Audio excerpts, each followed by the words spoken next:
மாணவிகள் குட்டீஸ் எல்லாருக்குமே வணக்கம். இன்றைக்கி நம்ம வீடியோவில் அடுத்ததாக பார்க்க போகிறது என்ன அப்படின்னா மெய்யெழுத்துக்கள். இந்த மெய்யெழுத்துக்கள் எத்தனை அப்படிங்கிறத பார்க்க போகிறோம். அதே போல் இதை எப்படி நம்ம சேர்க்கணும் அப்படிங்கிறத பார்க்கலாம். அதுக்கு முன்னாடி இந்த பலகையில் நம்ம ஏன் பயிற்சி பண்ணுறோம் அப்படின்னா, இந்த பலகையில் நம்ம பயிற்சி பண்ணோம் அப்படின்னா நம்ம அதாவது சில பேர் வந்து படிச்சிருப்பாங்க, ஆனால் அது வந்து சொல்ல தெரியாது, எழுதவும் தெரியாமல் இருக்கும். ஆனால் நம்ம குழந்தைங்கள் அப்படின்னாவே விளையாட்டு மூலமாக கற்றுக் கொடுத்தோன்னா நமக்கு ஈஸியாக அவங்களுக்கு புரியும், எளிமையாக புரியும். அதனால தான் நம்ம இந்த பயிற்சி சொல்லித்தரது. இந்த பயிற்சி மூலிமா நீங்கள் கற்றுக் கொடுத்தீங்கன்னா எந்த எழுத்து கேட்டாலும் இடையில எந்த எழுத்து பண்ணாலும் அவங்களுக்கு எளிமையாக புரியும். நான் அதை எப்படி பயன்படுத்த சொல்லி இன்னொரு வேலை நான் உங்களுக்கு சொல்கிறேன். இப்போ நம்ம மெய் எழுத்துக்கள் பார்க்கலாம். இப்போது மெய் எழுத்துக்கள் எத்தனை அப்படிங்கிறத நம்ம பார்க்கலாம். மே இ இல்லையா, இது மெய். அடுத்தது எழுத்துக்கள் ஏ ரு இத் து இக் கா இல். மெய் எழுத்துக்கள் 18 பார்க்கலாமா. பா எத்தனை 18. பா டி நே இ டு 18.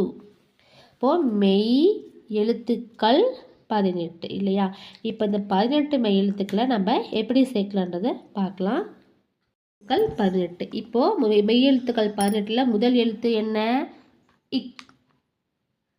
இது நம்ம எப்படி படிக்கணும்னு லாஸ்ட்டில் உங்களுக்கு இறுதியில் சொல்கிறேன். இப்போதைக்கு எப்படி நம்ம சேர்க்கணுன்றதை மட்டும் நான் சொல்லித்தரேன். இக் இங் இச்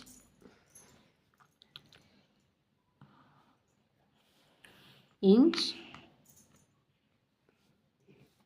இட் இட் இன் இத்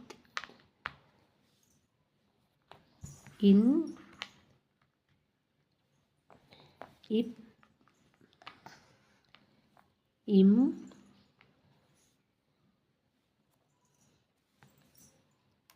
இ இர் இல் இவ் இல் இல் இர் இன் இல்லைங்களா. இதுதான் உங்களுக்கு 18 எழுத்து. எத்தனை எழுதலாமா?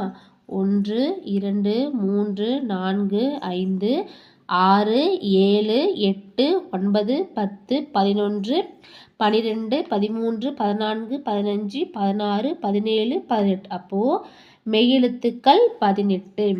அதாவது இந்த மெய்யெழுத்துக்கள் 18 என்ன அப்படின்னா, நம்ம வந்து உயிர் மெய்யெழுத்துக்களை காங்காட்சா வருது இல்லையா, அதுக்கு இதுக்கு என்ன அப்படின்னா, இந்த புள்ளி வைத்த மெய்யெழுத்துக்கள் இல்லாமல் எந்த எழுத்துக்களும் எந்த சொற்களும் நிறை பெறாதுன்னு சொல்லுவாங்க. இப்போது இந்த புள்ளி வைத்த எழுத்துனா என்ன அப்படின்னா, அதாவது என்ன இதுக்கு உதாரணம்னா, நம்ம வந்து எவ்வளோ நம்ம அலங்காரம் பண்ணியிருப்போம், பூ வச்சுருப்போம், பொட்டி வச்சுருப்போம், எவ்வளோ அலங்காரம் பண்ணியிருப்போம். ஆனால் எல்லாத்துக்குமே அழகானது எதுன்னா நம்ம நெத்தில இருக்கிற பொட்டு தான் நமக்கு அழகாக எடுத்து கொடுக்கும். எவ்வளோ அலங்காரம் பண்ணியிருந்தாலும் பொட்டு இல்லைன்னா அது அவ்வளோ அழகாக தெரியாது இல்லையா. அது போல தான் ஒரு சொல்லுக்கு அது மெய்யெழுத்துக்கள் இல்லை அப்படின்னா நம்மளுக்கு அழகாகவே தெரியாது. அதுக்கான தான் இந்த மெய்யெழுத்துக்களை நாம் கண்டிப்பாக பயன்படுத்தணும். சரிங்களா. இப்போ நம்ம எப்படி வாசிக்கணும்னு நான் சொல்கிறேன். நம்ம வந்து படிக்கும்போது எப்படி படிச்சிருப்போம், இக்கு இங்கு இச்சு இஞ்சி அப்படியே அழுத்தி படிச்சிருப்போம். அந்த மாதிரி படிக்காமல் நான் இது வந்து கால் மாத்திரை அளவு தான். இந்த இக்கு இங்குச்சு அப்படிங்கிறது கால் மாத்திரை அளவுனா, இப்போ நம்ம ஒரு மாத்திரையிலேருந்து அரை மாத்திரை கால் மாத்திரை அப்போ எவ்வளோ நம்ம குறைச்சி படித்தோம் அப்படின்னு தான் சொல்கிறேன் உங்களுக்கு. இங் அதாவது அந்த கால் அதாவது செகண்டை விட நம்ம கொஞ்சம் கம்மியாக படிக்கணும். இக் இங் இச் இஞ்ச் இட்டு இன்னு இத்து இந்து இப்பு இம்மு இ இரு இல்லு இவ்வு இல்லு இல்லு இரு இன்னு.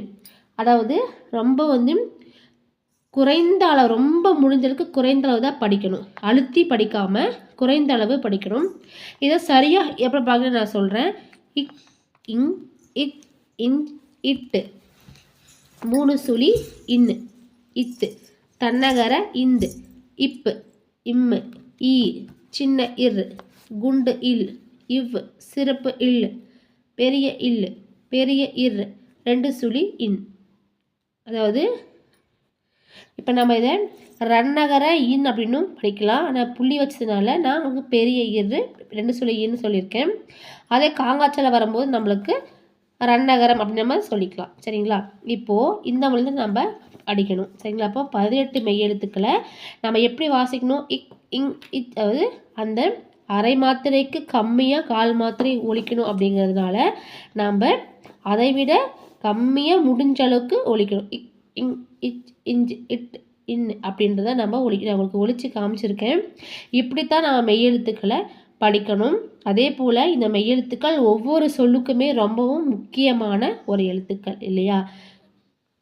ஸோ இந்த எழுத்துக்களை நீங்கள் கவனமாக படிக்கணும். அதே போல் இந்த 3 சுழி இன் அப்படின்னா 3 சுழி இன்னு சொல்லணும். அதே போல் இந்த பலகையில் நம்ம வந்து சேர்த்துன பிறகு நம்ம வந்து எப்படி படிக்கணும்னா இப்படி அந்த எழுத்துக்கள் மேலே வச்சு படிக்கணும் இல்லையா? அது எப்படி ஏன் படிக்கிறோம் அப்படின்னா, அதாவது நம்ம படிக்கிற போதே நமக்கு படிக்கிற எழுத்துக்களும் இரண்டாவதாக கையெழுத்து எழுத்துக்களும் நமக்கு சேர்ந்து வரும். அதனால தான் நம்ம படிக்கும்போது எப்பயுமே குழந்தைங்களை படிக்க வைக்கும்போது எப்படி படிக்க வைக்கணும் அப்படின்னா, இப்படி தான் படிக்க வைக்கணும். நான் உங்களுக்கு இன்னொரு வீடியோவில் அதை நான் தெளிவாக சொல்லி கொடுக்குறேன். சரிங்களா? இப்போ வந்து மெய்யெழுத்துக்கள் 18 நீங்கள் படிங்க. இப்படி தான் நம்ம சரியான முறையில் படிக்கணும். உங்கள் குழந்தைங்களுக்கு இது கற்றுக் கொடுங்க. அதே போல் உங்கள் ஃப்ரெண்ட்ஸ் அண்ட் ஃபேமிலிக்கும் இதை அவங்களுக்கும் அனுப்புங்க. ஏன்னா இது ரொம்பவும் பயனுள்ள வீடியோ. பார்த்து நல்லபடியாக கற்றுக்கோங்க. நன்றி.